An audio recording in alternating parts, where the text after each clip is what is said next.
আসসালামু আলাইকুম। মাত্র আসলাম কাজ থেকে।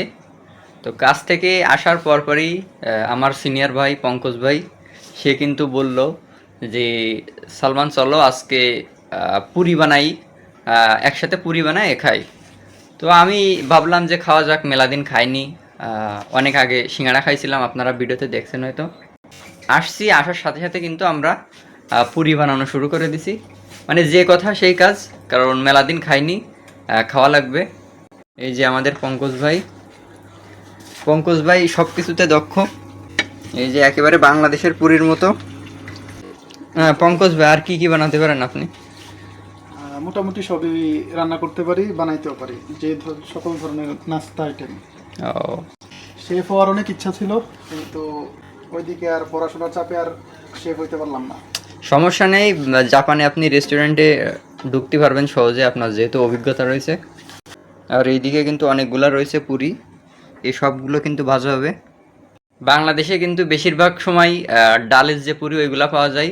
তো এই জায়গায় অত সময় নেই যেহেতু, তো এখন কিন্তু আমরা বানাচ্ছি আলুর যে পুরি, ওর মধ্যে কিন্তু সম্পূর্ণ আলু। তো একটা জিনিস, সত্যি কথা বলতে পঙ্কজ ভাই যদি না থাকতো তাহলে কিন্তু জীবনেও বানানো হতো না।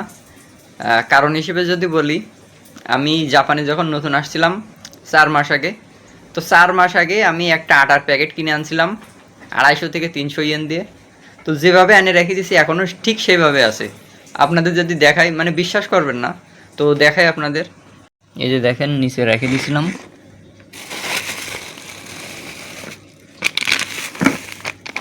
এই যে আটাটা যেভাবে এনে রেখে দিয়েছি সেইভাবে আছে। আমি মানে আনছিলাম যে এটা রুটি বানাই খাবো বলে, কিন্তু কাজে মাঝে ঢুকে ব্যস্ত হয়ে গেছি, তো রুটি বানানোরই সময় পাই না। এই জন্যে আর কি বানানো হয় না, খাওয়া হয় না। আর এত পরিমাণে অলস হয়ে গেছি, আমার ফ্রিজে কিন্তু রুটির প্যাকেট কেনা রয়েছে। 20টা রুটি কিনছিলাম 600 ইয়েন দিয়ে। তো ওইগুলা যে ভাজে খাবো, মানে সেটাও ভালো লাগে না। তো এই হলো অবস্থা, কি করার, কিছুই করার নেই। এই যে একেবারে বাংলাদেশের এই পুরীর মতো দেখতে, আলু পুরি। জাপানিজরা কিন্তু মূলত সব কিছু কাঁচা খাইতে ভালোবাসে। যে গোশগুলা পাওয়া যায়, মানে সব ধরনের গোশ, সে গোশগুলাও কিন্তু কাঁচা খায় বেশিরভাগ সময়। তো ভাবতেছি জাপানিজদের এরকম সিঙ্গাড়ার পুরি বানাই খাওয়াতে হবে, বা বিরিয়ানি বানাই খাওয়াতে হবে, তাইলে ওরা বুঝবে যে আসলে মানে কোনটা বেশি স্বাদ। এই যে দেখতে পাচ্ছেন সবগুলা কিন্তু ভাজা শেষ, তো অনেকগুলা কিন্তু হয়েছে। পঙ্কজ ভাই বানাইছেন। না, আমি আপনি আগে ট্রাই করেন, আমি কিরা ইয়াতে কলামলা খাইছি। তো করি আগে দেখেন, আপনারা খান। ট্রাই করেন, আপনি ট্রাই করেন, আপনি বানাইছেন, খাই দেখেন কিরকম হয়েছে, কিরকম হয়েছে। লবণটা একটু বেশি হলে আর একটু চাটনি টাইপের কিছু থাকলে ও, অনেক ভালো লাগতো। তো খাই দেখি কিরকম লাগে। বিসমিল্লাহ। একটু ধুয়ে দেন, আপনার সব কিছুতেই খেলা পোকার একটা কেমন লাগতেছে ভাই?